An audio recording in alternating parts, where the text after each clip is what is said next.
Stalin did nothing wrong. I mean, apart from revoking the new economic policy and engaging in a highly arbitrary campaign of persecution against the netmans and kulaks. I mean, sure, the netmen could be seen as flaunting their wealth in the face of the very real poverty of the post-Civil War landscape, but we got some pretty dang culture in the 1920s, and the ability for artistic expression.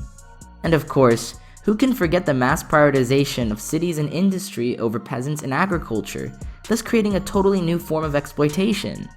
The bourgeoisie would sure be happy. Let's just tax the living daylights out of the already highly inefficient kolkhozs, and do it a second time after World War II, thus causing numerous famines in Ukraine and Central Asia that resulted in the deaths of millions. Let's not even mention the machine tractor stations or sovkhozy, okay? I mean, sure, industry targets in the 5-year plans were impressive and all, but not as impressive as exiling Leon Trotsky by joining forces with Zinoviev and Kamenev, and then screwing them over and joining forces with Nikolai Bukharin, and then screwing him over with Cornboy, and then screwing him over with,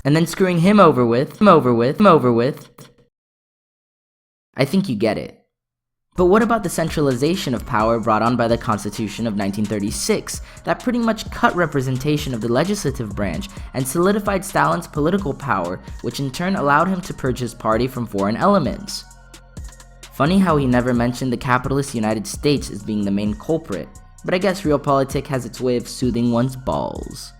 And no, I mean the balls of precious metals and resources that the Soviets traded with the Nazis whilst they invaded half of Europe like if it was Boxing Day. Thank God Stalin didn't kill Rokossovsky, although he got his teeth kicked in pretty hard by the NKVD.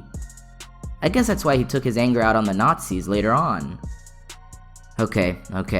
Ignoring all the occupations and invasions and the Katyn massacre. God help me with the comments section.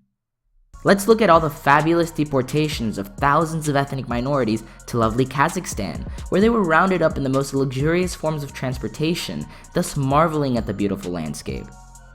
The resulting inter-ethnic diarrhea show even makes the Israel-Palestine conflict look like child's play. And finally, just add a sprinkle of casual anti-Semitism on top, enough that would piss Stalin's own daughter off. Oh, and the doctor's plot too.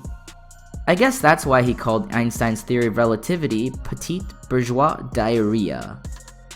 Yeah, but I mean, apart from all that, I guess he was okay.